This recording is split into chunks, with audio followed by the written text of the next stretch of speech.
Hello and welcome back to Coin Lady channel. Brad Garlinghouse, CEO of Ripple, revealed something previously undisclosed. When the dust settles on the SEC replication process, he expects the company to have spent around $200 million. $200 million, no joke. And he spoke about it at a public event.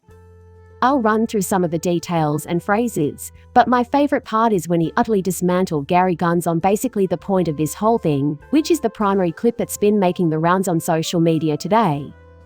Clearly demonstrating how Kim Jong-un is being dishonest with his audience. That sums up what I've been trying to convey for ages. I'm not the only one who thinks land graph is a legal grey area. Kim Jong-un's interests and the SEC's theoretical best interests take precedence over those they're pledged to safeguard. So, let me explain some of the finer points. To clarify, I have neither the legal nor financial resources to pursue this. I'm not qualified to give you financial or legal counsel. And you should not make any financial decisions based on what I write or say. I'm just a fan who occasionally posts silly videos to YouTube regarding crypto-related things. Now, I also want to point out that there is no lack of assurance coming straight from the top of Ripple, which is a Brad Garlinghouse himself. Recently, he attended the XRP Las Vegas conference. And here's a piece that touches on some of his remarks. And because I already stated this yesterday and the headline pretty well sums it up, I'll keep this brief. But I need you to hear me out on this. We're going to win this thing in the end, the CEO of crypto startup Ripple said of pending litigation with the Securities and Exchange Commission. And if you watch that clip, and I know many of you did, you can tell that he says what he says with complete conviction because he knows it to be true. In light of the available evidence, he's on the correct side of history. Everything we've been talking about in regards to secondary markets is without a doubt on the right side, therefore your faith is well placed. The amount of money being spent, though, is still appalling. And I don't know about you, but when I consider how much money is being spent on this battle, I can't help but feel grateful that they are standing up for crypto's future. Well, yes, XRP, my greatest crypto investment, happens to be my very favorite coin for a ton of reasons, and I truly enjoy it. I'm interested about a number of different coins, and I currently hold over 30 different cryptocurrencies. As someone who also has Algorand, I'm concerned that my other coins may come under attack. For instance, the SEC says that's a security, and now I hold that, and there are hints that the Kim Jong-un thinks even as a security, given that you've seen the things he cited in support of proof of stake, and given that, the theory switched to proof of stake on the same day he starts talking about that negatively. Purely coincidental. Not in my opinion. Not in my opinion. In fact, this headline was discussed in the Daily Huddle as far back as September. According to CEO Brad Garlinghouse, Ripple will spend more than $100 million defending itself against the SEC and XRP lawsuit. Now consider that a year ago in September, it was anticipated that a total of $100 million would be spent. I am unaware of the specifics of the modifications. I missed him naming the source of that.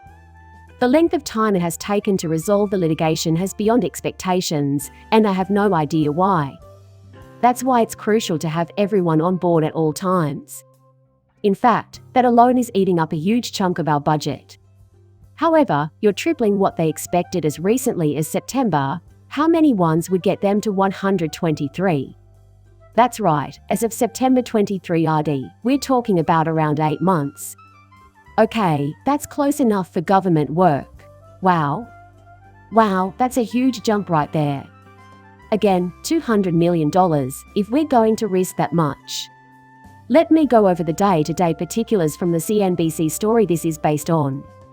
By the time Ripple's defense of a lawsuit brought against it by the US Securities and Exchange Commission is complete, it will have cost the company $200 million. On Monday, CNBC reported what CEO Brad Garlinghouse had informed them. It's the first time I've gone public about our upcoming spending plans with the SEC. By the time everything is said and done, we will have spent $200 million defending ourselves against a case that, from the get-go, people were saying, well, this doesn't make a lot of sense. It's a phrase, and Murphy is CNBC's Dan Murphy, who made the remark during their fireside conversation at the Dubai FinTech Summit. The SEC claims that Brad Garlinghouse, CEO of Ripple, and Chris Larsen, one of the cryptocurrency's co-founders, broke U.S. securities laws when they sold XRP without first registering the token with the SEC. Also, I'll put in parentheses the fact that they penned this after XRP, a cryptocurrency that is inextricably linked to Ripple. I appreciate that since for the most part of the last 5 years, particularly in mainstream media and occasionally even in crypto media, I've seen such nonsense written as Ripple B whenever XRP has been discussed. XRP parent firm is Ripple. Exactly what does that entail, you ask? Do those still hold true? Ripple is responsible for developing XRP. Here, though, they've written something that, in comparison, is far more reasonable, a cryptocurrency closely related with Ripple. That's far superior to the other tribes' histories I've read. Anyway, the truce holds.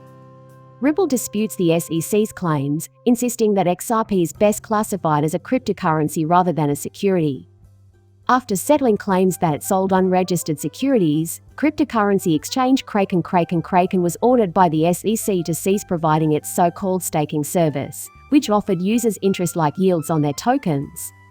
Coinbase, a cryptocurrency exchange, has been informed that the regulator intends to sue the company for securities offenses. Some prominent members of the cryptocurrency community have even warned that the SEC's measures may compel U.S.-based firms to relocate overseas.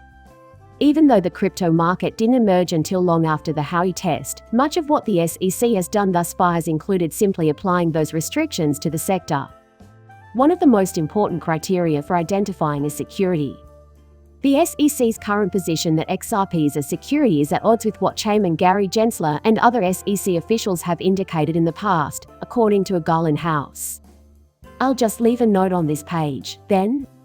The fact that we're talking about $200 million is, indeed, the most stunning part of the narrative. A year ago, in September, Garlinghouse estimated that it would be around $100 million, so this is a significant increase. That amounts to $200 million. The most shocking thing is that. However, I enjoy this section the most. Because now we get to the part where MIT professor and SEC chair Jay Clayton says that 75% of digital assets are commodities on video, and this is where MIT professor and SEC chair Brad Garlinghouse starts telling it like it is. And now, as the head of the SEC, he claims that everything is a security. And he aspires to lead. And, quote, he's putting power before good economic policy for the United States. In a word, yes. I was just describing that. In the end. Recently, maybe even within the previous week, I mentioned that 2019 could have been Kim Jong-un's year of birth. He taught there back then. I'm sure he returned in 2019, but I'm quite sure I heard about it in 2018. In a video, he said that 75% of cryptocurrency is just a commodity. Except for Bitcoin, he now claims they're all securities. Does that seem like the speech of someone who is intellectually dishonest? No way, no how, not even close. What a chasm it exposes, and how much I enjoy seeing it when Brad Garlinghouse spouts that indisputable reality. It only serves to emphasize how ridiculous and dishonest this whole situation is. This was also reported by CNBC, a major news outlet.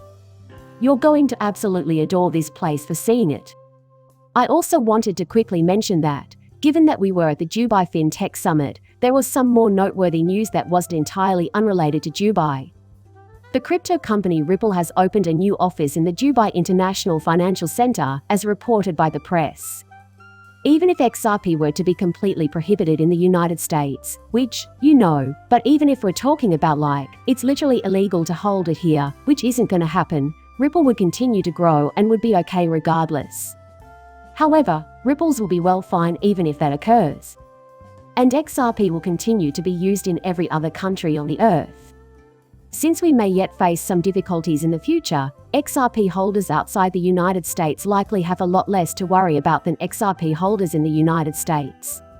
However, in the short term, we must all worry since, as we all know, terrible news will have worldwide effects on market prices. That's what most of us probably assume, at least. This piece, in any case, goes as follows. In a recent blog post, Ripple CEO Brad Garlinghouse confirmed the company's growth and its move to Dubai. Ripple's expanded into Dubai, and Garlinghouse used Twitter to announce it. In a tweet, Garlinghouse announced that Ripple would be establishing a new office in Dubai.